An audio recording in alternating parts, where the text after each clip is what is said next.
Fast food. Okay, I could never work in a fast food spot. I'm gonna be honest with you. I'm gonna eat the food. Viewer discretion, because we're gonna be talking about the J word. J-O-B. Today we're gonna be looking at why everyone quits these jobs by cheats. Make sure to like, comment, subscribe. Let's go. At some point, we as humans decided that spending the majority of our waking hours doing something we all hate for a small amount of money just to get by was completely normal. Like, this is just how it goes. You wake up, you go to a place from 9 a.m. to 5 p.m. Yeah, chat, y'all already know I am not a morning person, so if you need me to be somewhere in the morning, I'm probably not gonna be there, especially if it's a job. I also don't really like midday shifts either. Now, luckily, I'm fortunate enough to be able to work from home. Back when I was working at another job heavy, 3 to 9, I can't do that, bro. You suffer quietly for 8 hours, then drive home and do it all again until you're 65 years old and your knees don't work. And look, I get it, bills are real, rent is real. A lot of people don't have the luxury of quitting or even an understanding of how to make money on their own, but there is a difference between a job that's like kind of boring and a workplace that is actively designed to make you feel like you made a series of very bad decisions. That's a big fact. So today we're talking about those places, the jobs where people start working just fine and come out a completely different person. These are the most miserable places to work, and by the end of this, you're gonna look at your current... Real quick, let me know what y'all think the worst jobs are gonna probably be. I'll probably have maybe like fast food, cubicle, and something with customer service. Job very differently. Let's start off by talking about the Amazon warehouses. Like, ooh, we have to start okay, here. Amazon okay. warehouses get brought up so consistently in conversations about bad working conditions Yeah, that it's like a lot of people's complaints is that they make you work a lot and you cannot take breaks. I'm a joke. Like, if you even utter the words Amazon warehouse, people already know that you're urinating in water bottles for your bathroom break. People use this job as a reference point for why their job could be worse. Like, the guy scooping Chipotle bowls for 10 hours a day is thinking to himself, well, at least I get to use a real bathroom. And these workers at Amazon fulfillment centers are tracked constantly. Their every movement is logged through handheld scanners that record scan rates, idle time, and productivity scores in real time. Oh, no, that's actually There's a metric nuts. called TOT. It stands for time off task. And if yours gets too high, you can automatically be flagged for termination. Nah, that's actually nuts.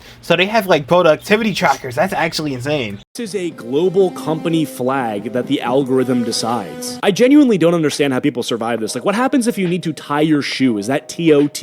Are you burning precious flaggable seconds on your shoelace? Amazon warehouse jobs, they remind me of RuneScape. You're doing these long grinding tasks, trying to make absolutely zero XP waste with all of your movements and clicks, just to accomplish one quest. The turnover rate for this place was reportedly so extreme internally that Amazon was apparently burning through its entire available workforce in certain regions within just a few years. That's they were actually totally nuts. aware of this. I almost feel like they don't even care. They might bump up the working conditions slightly to improve the worker turnover rate until they find the perfect ratio of worker suffering to maximum efficiency. Pretty much seeing how much torture they can get away with before people quit. I haven't worked in a warehouse. I want to be clear about that. So if you have and you love it, then good for you. I don't think Bro, if there's any Amazon workers in the chat, please leave a comment like your experience and stuff like that. I would love to hear about it. I hope it's not bad. You know what I'm saying? I hope it's not bad, but let me know. If I could, I'll stick to my YouTube job. Thank you very much. Facts. At the very least, Amazon fulfillment centers do fulfillment. These call centers, which is next on the list, do nothing but annoy everybody. Call centers are a specific kind of misery that operates differently from warehouse work. Like, it isn't physical, it's psychological in a way that kind of sneaks up on you very slowly. So you sit at a desk, you put on a headset, and for the next 8 hours, strangers call you specifically to either yell at you, cry at you, or hang up on you. And you cannot hang up on them. That's the job. You sit there and you take it. You stay professional. That's true. You do kind of got to be a little bit of a bitch when you work with these kind of jobs, because, like, you know, they always say the customer's always right. Fuck no, he's not. The customer ain't always right, man. But you just gotta sit there and take that shit, bro, low key, because then you just lose your job. You can't pay your bills now.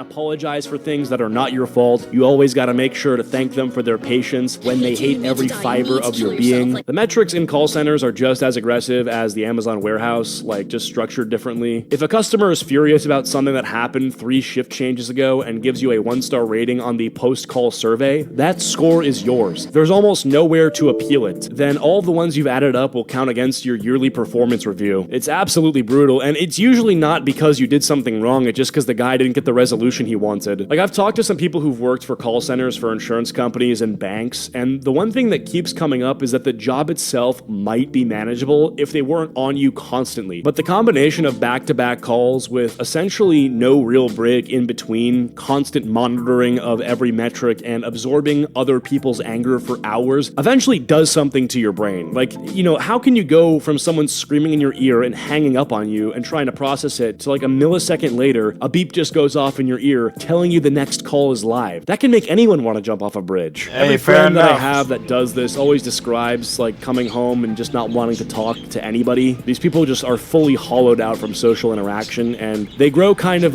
what's the word? Is it myopic? No, it's misanthropic. It's That's a pretty much big-ass someone- word. I'll just read what it says. It describes an attitude, behavior, or personality marked by a general hatred, dislike, or profound distrust of humankind. Anyway, moving on, we've got fast food. Okay, so I was right. I'm like 1 for 3 right now. Low key, I could never work in a fast food spot. I'm gonna be honest with you. It's because I'm gonna eat the food.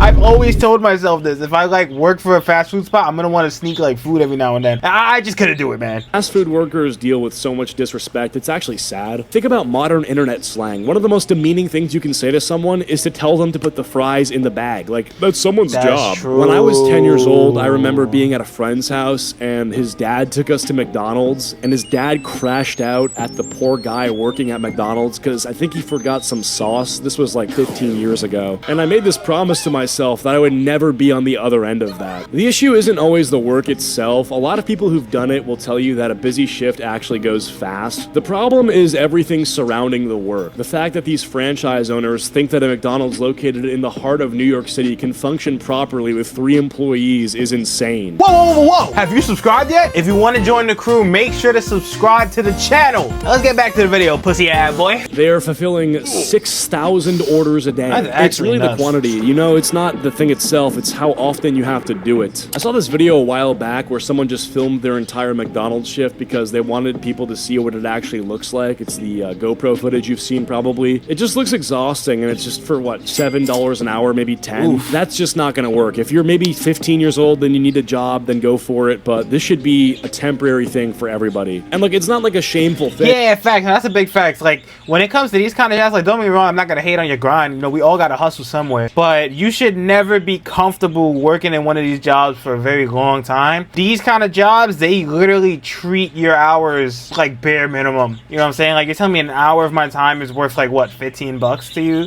You know what I'm saying? And doing all these little things. You should be using these kind of jobs to help you build towards what you want to do. So whether it's starting your own business, saving up to like do something, or like learn from that experience and how that works for a business, or if you want to be a content creator like me, you use that money to buy equipment and reinvest it into being a content creator, because at the end of the day, that's a business. And there's some people that are like 40 something years old that have been working at this job since they were 15, and they're comfortable with working at that, and that's fine. No hate to you. If you're comfortable working at this job for a long ass time until your knees stop working, that's completely fine. It's your life, big ball up top. But it's very important to have dreams and aspirations, and to not settle for bare minimum, and to try to use what you can to get yourself there. Like, if you're in a situation, then I totally get it, but your goal should be like, save as much money as possible, work as much as you can, and make a plan during all of this for where you're headed next. If you can make, what, $1,500 a month working at McDonald's, and you're maybe 19 or 20 and your parents kick you out of your house, you could probably find some dog shit apartment to live in with a friend for like a few months while you're figuring stuff out. But as crazy as this sounds, some people will totally get normalized to that and not care after a certain point. You'd be surprised, after people figure out how they can live off a certain amount of money, a lot of the drive to earn more does kind of go away. So it's really about staying hungry and disciplined and like keeping that drive to do more inside of you. Next up, we've got DoorDash/Uber Eats. The recruitment angle for gig delivery is one of the more impressive pieces of marketing manipulation that I've ever seen. The whole like be your own boss thing, set your own hours, work as much or as little as you want. On paper, this sounds fucking awesome. You have a car and your phone, and if you need money, you know, you can just drive around whenever you want. Sounds like it connects the dots. And the first couple weeks usually do feel fine. Like, you'll pick up a few shifts and the money hits your account, so it feels really good. But then you start doing the math. If the gas is constant, you're not getting that subsidized. It is a continuous drain that follows you every single order you take. Your car is now a work Low vehicle. key, I feel like having a Tesla, and like if you can like ball out and get a Tesla in these kind of situations and do DoorDash,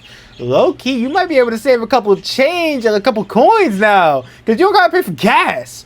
And I don't know if you have to pay to charge the car. I'm not too sure, but like, it can't be more expensive than gas. Are we kidding me?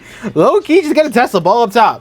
Doing work vehicle mileage, which means oil changes are coming faster, brake wear is happening 10 times as fast, your tires are bald after 2 days, and DoorDash nor Uber Eats give a fuck about that. So the real hourly rate after you subtract fuel and apply some rough estimate of vehicle wear, we're talking a $4 delivery becoming something like 75 cents of profit for 30 minutes of work. Everyone who does DoorDash usually ends up doing it for a few months, and then one car problem unravels the whole thing, and now you're fucked because you're not back at zero, you're literally in the negative. There's also no sick days, no health insurance, no unemployment. If you're out of work for a week or two, like at least give these dudes some car warranty add-on for their hard work. My buddy Daniel was hyped at his DoorDash earnings and was putting in 10 hours of work a day, and then he forgot to change his oil for 2 months, and now he owes $12,000 in repairs for a blown motor. God, that's insane. He was so happy too.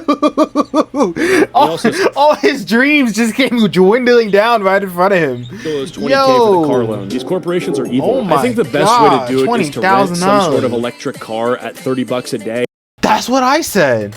And then work 15 hours straight, so you might actually break a profit. Or what I've seen some people do is, if they're dating, they just do it with their girlfriend or boyfriend. They listen to music the whole time and chat, so it's kind of passive income while they're just spending time together. Oh, also, you get so lost in some of these places, you have no idea where someone's door is or what the gate code is. Like, all this bullshit you have to deal with is super frustrating. But I've seen some people I know make some decent money from it, but I don't think it's a sustainable full-time job at all. Moving on, we've got theme parks and resort work. I can't imagine standing in like 100-degree this one came out left field. I wasn't expecting that. California heat in a Mickey Mouse costume with little kids that kick me because they want to hear me make funny sounds. That might be worse than the Amazon one. Like, honestly, maybe you feel good because you're making these kids happy, but after a while, you're gonna grow, like, you're gonna hate children. You're gonna be like a reverse pedophile. I don't even have much to say about this. Like, if you have to stand there, I mean, I know they have shifts and stuff, but bro, it's like you're not building any skills. You're not socializing with people. It just seems fucked. Like, this just seems miserable. I'm thinking about this. Yeah, I know those costumes are hot as fuck too. I think they got like fans and shit inside of those costumes,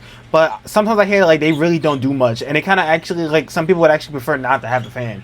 Yeah, no, those suits are hot as fuck. Sucks. Anyway, listen, if you're in one of these right now, I'm not here to tell you what to do. You know your situation better than I do, and I wish you best of luck out there. So maybe at some point I'll make a video about the best side hustles you can do for cash. Ooh, some of those will probably pay better than this. But you guys so much for watching, and I'll see you guys all in the next video. Listen, at the end of the day, you know what I'm saying? Hustle's gonna hustle. You know what I'm saying? You gotta make money how you can make money. Now, I ain't getting on my knees for some money, but you know, everybody does their own thing. You know what I'm saying? But just don't get complacent.